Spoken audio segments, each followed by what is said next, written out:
After millennials of revolving around Mars, a massive asteroid called Pi is advancing toward Earth and will crash in 8 years, which could wipe out humanity. As the world panics, the UN discusses the situation and allows China to form the Project United Nations Moon Shield or UNMS. The plan is to make a huge base on the moon, build a supernuclear weapon called cosmic striking hammers, use this weapon to destroy Pi, and use the moon's orbit as a shield to save Earth from the resulting debris. UA applies to go to the moon and the interviewer isn't impressed by him describing himself as a middleman and average. Instead of an engineering position, he's offered maintenance. Desperate to go, UA accepts and soon he's flying to the moon with a whole crew of astronauts. 8 years of hard work pass and the team finally launches the superweapon, which they happily celebrate. However, UA's attention is on Langsing, the base commander who he has a crush on. In his free time, he practices how he could confess his feelings, and he's always there at the door whenever she comes back. However, Langsing doesn't even know who he is. Sometime later, UA stays in his room listening to music while trying to write a good confession letter. Meanwhile, Langsing receives terrible news. A solar storm has caused one of the missiles to go off course and some asteroid debris has escaped the lunar orbit. In 27 minutes, those asteroid fragments will destroy the base. Langsing immediately raises the alarm and orders everyone to evacuate. But since UA has his headphones on, he doesn't hear any of this and stays in his room. All the astronauts rush to get in the evacuation rockets and finally abandon the moon. It isn't until UA looks through the window that he learns about this. He immediately gets on a car and drives as fast as he can, noticing that all the rockets have left except for one. UA starts going faster as he tries using the radio, however the debris is too close and it gets in the way of the communications system. There's a crater ahead and UA tries to jump over it instead of avoiding it, but he ends up falling. At that moment, Langsing launches the last rocket, leaving UA stranded on the moon. UA climbs out of the crater as the asteroid debris crashes on the moon. He starts running around dodging the rocks to reach the base, which soon begins getting destroyed as well. Now UA also has to dodge the falling pieces of building as the base goes down. After being knocked down once, he tries to make a big jump to hide in the crater, only to be knocked down again. While he's unconscious, a huge asteroid fragment makes its way toward Earth. When UA wakes up, he starts complaining and tries to contact the UNMS. At that moment the asteroid fragment finally crashes on Earth, causing a massive explosion that destroys a large part of the planet. UA can only stare in shock and sorrow as he realizes their 8 years of work were for nothing. Afterward UA returns to the base and tries to contact Earth, but he never gets an answer. For the following 6 days, UA keeps on calling to no avail. He then realizes he's the last human alive, which further pushes him into poor mental health. Using paper, he decorates a room for a pseudo-funeral to honor humanity. The base still has food to feed 300 people and will last him a lifetime, so UA decides he'll do what he's always wanted to do. First he tries to get into Langsing's room, but he can't guess the right password. Next he grabs a board and slides around the moon just for fun. As days pass, UA keeps on trying passwords to the point of insanity. Eventually he gives up and uses an explosive to open the door, which blows up his clothes too. Now that he has access to Langsing's uniform, she creates a figure of her and prepares a whole dinner with romantic music to confess his feelings. He even starts kissing the figure, unaware he's being watched. It turns out there are survivors on Earth and now Langsing is embarrassed in front of her colleagues. Civilians are in underground bunkers while the astronauts are in the UNMS underground base. After some work they've managed to connect to the lunar base, but they can only watch UA through the cameras without sound because the radio isn't working. Because right now Earth is lacking resources, it'll take them 2 years to fix the communication system and even more to rescue him. The UNMS chairman decides they can use this for good and shares an update. The asteroid impact has fractured the planet's plates, which has been causing tsunamis that flooded 30% of Earth's land mass. Cities are covered in volcano ash and toxic gas, so soon there won't be any plants or animals left. In the underground bunkers, people try to keep plants in jars but it's hard to keep them alive without sunlight. Diseases and depression are spreading among the survivors, who only get the most basic meals to survive. Some people are even losing their hair. The chairman thinks they should start live streaming UA's life in the lunar base so survivors can get a glimmer of hope in these dire times. Since they don't have sound, they decide to hire a voice actor that can dub UA's voice to make him look heroic. Langsing makes an announcement through the speakers to let all the survivors know that they found a man on the moon and that the stream will start in 30 days. Some people don't believe it and suspiciously disappear. A few weeks later, UA is in a deep depressive state and decides to self-delete. He makes his way to the warehouse to get some medicine for the job and finds an open food package in the corridor that he didn't drop. UA opens the warehouse door and is shocked to see a beautiful figure lying down. Thinking it's a woman, UA starts flirting as he comes closer, only to discover it's actually a kangaroo left behind by the research division. At the same time, Langsing starts the live stream so the first thing everyone on Earth sees on the screen is King Kong Roo. The voice actor they hired yells what a fantastic day, making it look like the kangaroo talked. To apologize for his mistake, the actor tries to play his flute, but that only gets him beaten up. Thankfully the survivors assume the audio is delayed and don't think the kangaroo is actually talking, so Langsing decides they'll make the voice actor narrate instead. On the lunar base, UA reads the research regarding Kong, learning he's aggressive and gluttonous, which is why he's been raiding the pantry. He grabs a shovel and goes back into the warehouse to get the medicine. When Kong appears behind him, UA waves the shovel only for it to break. Then Kong grabs the handle and bends it before beating UA up. Next UA dresses up as a female kangaroo and tries to keep Kong distracted, but when he's about to reach for the medicine, Kong brings him down and tries to do the naughty to him. This causes the mask to fall off and UA gets kicked off the warehouse. Moments later, Kong starts advancing into other parts of the base. Then UA appears with a Gatling gun that he just 3D printed and opens fire, shooting plastic balls at Kong as he chases him around the base. However, Kong suddenly turns around and starts chasing UA instead. As the voice actor plays his flute to make the scene epic, UA and Kong start fighting each other hand to paw. After lots of struggle, they knock each other down at the same time. The UNMS is worried about him and tries to contact him again. When UA wakes up he hears some static on the radio. There are no words, but he cries because he sees this as a sign that there are survivors on Earth. What UA and the UNMS don't know is that the static was caused by Kong's tail messing with the cables. UA and Kong stare at Earth as they realize they may have a chance to go home and they agree on a truce from now on, although Kong punches him anyway. Over 200 days have passed since the incident and UA never stops playing a message to try to contact Earth. He and Kong have found their routine, and UA announces they've become a family. Since it's obvious that Earth won't be coming for them, Yue decides to modify the spacecraft left by the old Apollo 18 mission, hoping he can fly home on his own means. While people in the UNMS discuss if they can use this to help him too, Kong and Yue leave on the car and quickly find the Apollo. Yue runs a test and confirms it'll work after some fixing. The Apollo is brought back to the base and people on Earth watch Yue work hard on repairing it for multiple days.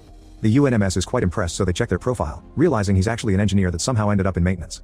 Eventually Yue notices that Apollo can only carry 22 pounds, and Kong alone weighs more than that.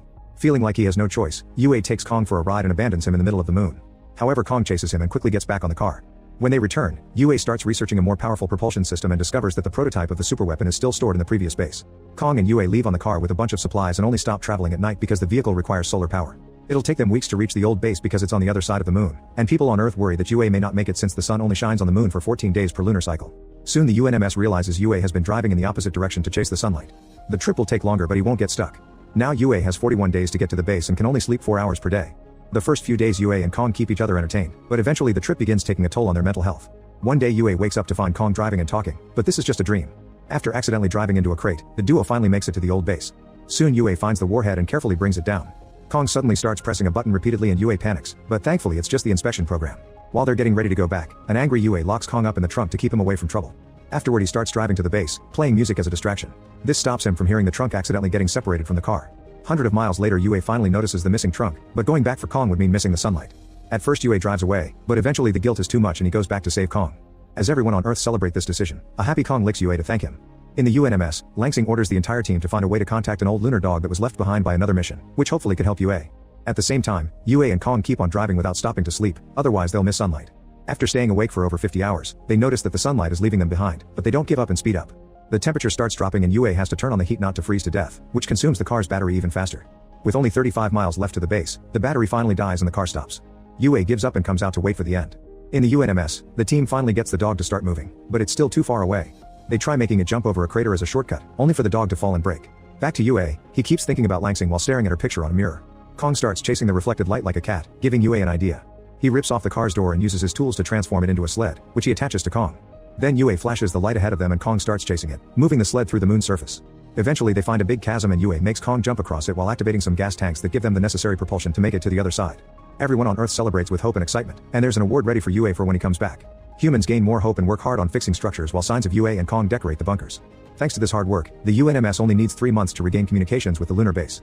516 days have passed since the incident and Yue is still working on connecting everything, which is harder than he thought because Apollo has outdated technology. One afternoon, Yue gets excited because he finally hears static on the radio again. However, when he turns to Kong, he finally notices him messing with the cables. Yue tests them with his own hand to be sure and his mind finally breaks as he realizes all his work and suffering has been in vain because he's the only human left. He yells at Kong for a while before the depression takes over his mood again. On Earth, the UNMS still needs a month to finish fixing the comms. Refusing to give up, Langsing uses the speaker system to talk to all the people in the bunkers. He admits Yue isn't a hero, he's an average man they left behind by mistake. But he's been working hard to be a hero for a whole year, so he deserves people to support him in return. Langsing asks the survivors to turn on their flashlights and shine them towards the moon to tell Yue he isn't alone. At that moment Yue opens his helmet, and he's starting to lose oxygen. However, humanity comes together with flashlights and even lighthouses, lighting up the Earth to prove they're alive. A shocked Yue falls to his knees in tears. Finally, by day 613, the UNMS fixes communications and Yue gets to see a human face again. After the initial celebration, Yue spends his days talking to the team, who has found the Apollo blueprints and guides him on how to connect the old technology with the new. Now Yue gets to see Langsing every day, and he thinks they're becoming friends. One night after they're finally done with the repairs, Yue tells Langsing that he initially turned down the maintenance position and left the interview. On his way out, he saw Langsing and her smile made him change his mind. Moved by this confession, Langsing makes one of her own. When she was evacuating, she did see Yue on the crater, but she left anyway because rescuing him would have killed them all. She also admits she'd do it again. Meanwhile, something in space is approaching Earth. The next day, Yue and Nog finally board the Apollo and get to leave the moon. There's some turbulence at first, but soon they make it to orbit and everyone on Earth celebrates. In just a few hours, the Apollo safely reaches the lunar station and Yue and Kong go looking for the escape pods. Unfortunately, on Earth, they receive terrible news. Another large piece of the asteroid that has been floating around the moon has been pushed out of orbit by the rest of the debris and is now coming towards Earth. They've named it Pi Plus and it will destroy what's left of humanity. The team realizes that the only one who can save them is Yue, who would have to pilot the warhead toward the asteroid with high chances of dying in the process. Volunteering to do the talking, Langsing contacts Yue while live streaming the conversation. However, Yue already heard everything because they left a mic on and he's ready to do it because he wants to protect Langsing and humanity. While survivors are told to hide in the bunkers, Yue cries as he shares an emotional goodbye with Kong before sending him back to Earth on an escape pod. Afterward, Yue takes off in Apollo and discovers there's a field of meteorites on the way. Yue concentrates on piloting to dodge them as the Apollo gains speed, but unfortunately the ship gets hit anyway and begins spinning out of control with a broken thruster. Yue doesn't know what to do, but luckily Langsing has a plan. He must open the door so the depressurization can compensate for the rotation momentum. Sadly, the door is jammed, so Yue starts kicking the hatch until it opens. This effectively makes the Apollo stop. At that moment Yue sees the ship's engine floating away, meaning the Apollo doesn't have power. He has no choice but to move the warhead manually, but before leaving, Yue tells Langsing he doesn't blame her for leaving him behind and asks her to livestream his last moment. Then Yue leaves the ship and gets the warhead ready while offering a heartfelt speech as his goodbye to humanity. Everyone on Earth cries as Yue uses his jetpack to guide the warhead toward the asteroid. While Kong's pod lands in the ocean, Yue sings during his last minutes. The pressure of the asteroid destroys his suit, yet Yue doesn't give up, and once he's close enough, he asks a crying Langsing to activate the explosive. A huge explosion destroys the asteroid and all the survivors come out of their bunkers to watch the meteorite shower that symbolizes they're safe but also that Yue is dead. Over 10 years pass and humanity has been working hard on rebuilding Earth to make it beautiful again. There's still much more to do, but at least now they can be outside in the fresh air. The chairman has retired, and Kong has a statue in his honor. He also lives with other kangaroos in a reserve. Meanwhile Langsing flies with a new group of astronauts to the moon to clean up the old base. There she imagines that Yue is by her side watching the remains of Pi Plus forming a planetary ring around Earth.